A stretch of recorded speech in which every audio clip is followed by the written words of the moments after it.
नमस्कार दोस्तों, स्वागत है आपका अपने YouTube channel education classes Ramu में आपका स्वागत करता हूं। दोस्तों आज की वीडियो हमारा संस्कृत का प्रैक्टिस सेट ये हमारा दूसरा होगा। ध्यान रखिएगा, पहला प्रैक्टिस सेट करा चुका हूं, वीडियो नहीं देखेंगे तो आप जरूर देखिएगा।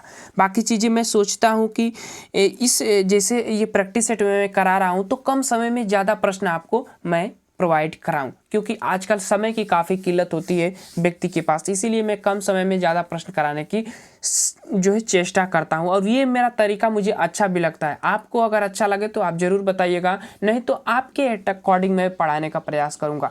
डिटेल में पढ़ना चाहते हैं तो आप एक एक प्रश्न को धीरे धीरे समय दूंगा, विकल्प को भी पढ़ूंगा, प्रश्न को भी पढ़ूंगा, फिर आपको भी समय दूंगा उत्तर देने के लिए। वो वाला तरीका आपको अच्छा लगेगा या डायरेक्टली मैं प्रश्न पढ़ रहा हूँ, आप ऑप्शन आपको दिख ही रहा है, उत्तर मारने में आपको कौन सा समय जाता है, अपने मन में ही उत्तर मारना है जब तो आपका कैसा तरीका अच्छा लगे कमेंट बॉक्स में जरूर बताइएगा। तो चलिए दोस्त, हम सीधे प्रश्नों को स्टार्ट करते हैं। संस्कृत का प्रैक्टिस सेट दूसरा है और प्रश्न नंबर पहला, कल्हड़ ने कौन सा ग्रंथ लिखा? कल्हड़ ने कौन सा ग्रंथ लिखा वो आपको बताना है। तो सबको पता होगा कि राजतरंगिणी के लेखक कल्हड़ जी हैं। प्रश्न नंबर दूसरा है कि हर्षचरित के रचयिता हैं। हर्षचरित के रचयिता कौन है? तो ये भी सरल ही प्रश्न है और इसके रचयिता बाणभट्ट जी हैं। बी वाला विकल्प इसका सही हो जाएगा। प्रश्न नंबर तीसरा है कि सारीपुत्र प्रकरण के लेखक कौन है? सारीपुत्र प्रकरण के लेखक कौन है? तो वह है अश्वघोष जी हैं, चिकित्सक थे, ध्यान रखिएगा। बी वाला विकल्प सही हो जाएगा। प्रश्न नंबर 4, अभिज्ञान शकुंतलम कितने अंकों का नाटक है? ये नाटक है कालिदास का, और कितने अंकों का नाटक है वो आपको बताना है। तो 7 अंकों का नाटक है, बी वाला विकल्प सही हो जाएगा। प्रश्न नंबर 5, प्राचीन नागरी लिपि ब्राह्मणी लिपि किस शैली से विकसित है? किस शैली से ये विकसित हुई ब्राह्मणी लिपि आई हुई है वो आपको बताना है। नागरी लिपि ब्राह्मणी लिपि की किस शैली से विकसित हुई है वो आपको बताना है कि नागरी लिपि जो है ब्राह्मणी लिपि की किस शैली से विकसित हुई है। प्रश्न नंबर 5 का रहा है। तो यह उत्तरी जो लिपि है उससे विकसित हुई है। ब्राह्मणी की उत्तरी क्षेत्र में जो बोली जाने वाली लिपि है वो उससे नागरी लिपि की उत्पत्ति हुई है। तो बी वाला विकल्प जो है सही हो जाएगा। प्रश्न नंबर 6, अचवर्णा नाम प्रयत्नम भवति। अचवर्णा नाम प्रयत्नम भवति। अच जो वर्ण है, प्रयत्न जो है, प्रयत्न के आधार पर किसके अंतर्गत आएंगे? अच में आपको पता होगा कि सभी स्वर आते हैं, तो स्वर किस में आते हैं? स्वरिष्ठा में आ जाएंगे। सी वाला विकल्प 6वां का सही हो जाएगा। प्रश्न नंबर 7वां, हलन्त्यम अतस्य विग्रह का अस्ति। हलन्त्यम का विग्रह करना है आपको, विग्रह बताना है इसको कर करके कि क्या होगा। तो हलि अलंत्यम, सी वाला विकल्प इसका सही हो जाएगा। प्रश्न नंबर 4, च वर्ग से उच्चारण स्थान। च वर्ग का उच्चारण स्थान कौन सा होता है? आपको पता होगा कंठ, तालु, मुर्दा, दंत और श्री, ये सब उच्चारण स्थान होते हैं। तो इसमें से च वर्ग का उच्चारण स्थान कौन सा होगा? तो कंठ के बाद तालु आता है और क के बाद च वर्ग आता है। तो बी वाले विकल्प के साथ चले जाएंगे। प्रश्न नंबर 9, सरित शब्द है। सरित शब्द क्या है? स्त्रीलिंग है, पुल्लिंग है, नपुंसक लिंग? तो पढ़ने से ही पता चल जा रहा है कि यह स्त्रीलिंग है, तो बी वाले विकल्प को मार दिया जा रहा है।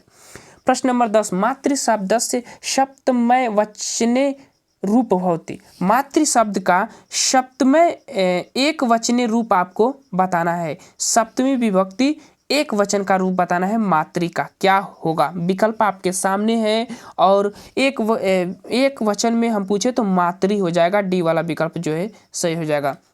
मातृ शब्द से तृतीया बहुवचन में रूप क्या होगा? तो तृतीया बहुवचन में रूप क्या हो जाएगा?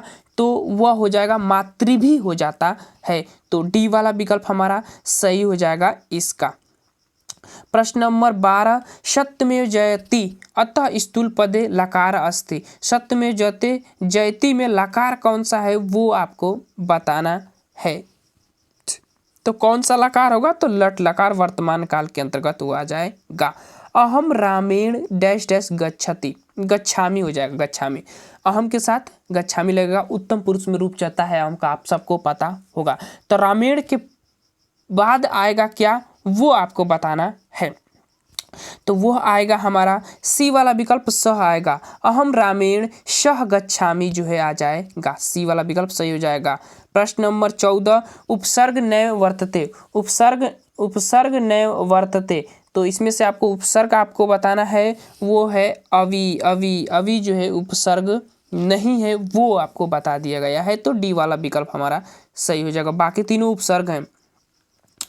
श्रीमान इतस्य क प्रत्यय, श्रीमान इतस्य क प्रत्यय, श्रीमान में कौन सा प्रत्यय है वो आपको बताना है। 15 का तो 15 का डी मतुम प्रत्यय के अंतर्गत आ जाता है। मतुम का तुम शेष रह जाता है और उसके स्थान पर मानव मानव वाला रूप चलता है, तो डी वाला विकल्प हमारा सही हो जाएगा। प्रश्न नंबर 16, सकर्मक क्रिया होने पर कृतवाच्य को केवल बदला जा सकता है। कृतवाच्य को किस में बदलेंगे अगर सकर्मक क्रिया रहेगी? सकर्मक क्रिया के साथ कर्म रहता है, सबको पता है, तो कृतवाच्य को केवल बदला जा सकता है। कृतवाच्य को किस में बदला जाएगा? अगर क्रिया सकर्मक है तो कृतवाच्य को किस में बदलेंगे?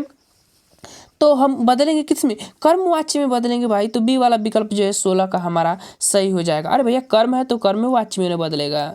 प्रश्न नंबर 17, द्वंद्व समास से बने शब्दों में किस वचन का प्रयोग होता है? द्वंद्व समास से बने शब्दों में किस वचन का प्रयोग किया जाता है वो आपको बताना है। तो उसमें हम द्विवचन का प्रयोग करेंगे द्वंद्व समास, तो द्विवचन ट्रिक से भी जोड़ लीजिएगा।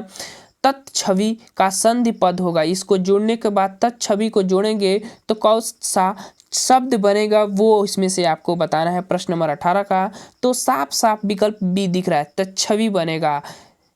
तो के स्थान पर च आदेश हो जाएगा, तो इस तरह से हमारा बी वाला विकल्प सही हो जाएगा। सत्कार में संधि है, सत्कार में कौन सी संधि है वो आपको बताना है। तो 19 का हमारा खर्ची संधि हो जाएगा। ए वाला विकल्प जो है 19 का सही हो जाएगा। प्रश्न नंबर 20, आजीवन का विग्रह, आजीवन का विग्रह करिए, तो आजीवन का विग्रह क्या हो जाएगा? तो जीवनस्य प्रयत्नम, हमारा बी वाला विकल्प जो है इसका सही हो जाएगा। जीवन प्रयत्न आजीवन एक ही चीज उसको होता है। प्रश्न नंबर 21, अनुरूप का लौकिक विग्रह करिए। लौकिक विग्रह का मतलब जो लोगों को समझ में आए उसी को लौकिक विग्रह कहते हैं। तो अनुरूप का क्या होगा? अनुरूप का कौन सा विकल्प सही हो जाएगा भैया? तो बी वाला। रूपस्य सादृश्य, सादृश्य का मतलब समान, रूप के समान, तो अनुरूप एकदम शब्द मिल रहा है अर्थ, तो बी वाला विकल्प जो है सही हो जाएगा। अब्राह्मण, अब्राह्मण इत्यस्य क समास, अब्राह्मण में कौन सा समास होगा वो आपको बताना है। तो देखिए अ लगा है आगे नो, तो नए तत्पुरुष समास के अंतर्गत आ जाता है, तो ये वाला विकल्प हमारा सही हो जाएगा। प्रश्न नंबर 23, कृतज्ञ का विलोम क्या होता है? कृतधन होता है, सबको पता होगा। ए वाला विकल्प 23 का सही हो जाएगा। अंकन का अर्थ क्या होता है? अंकन का अर्थ क्या होता है? प्रश्न नंबर 24 का आ रहा है, तो अंकन मतलब होता है गोद लेना, तो हमारा बी वाला विकल्प सही हो जाएगा। प्रश्न नंबर आ जाइए 25, आज्ञा, आज्ञा का मतलब होता क्या है?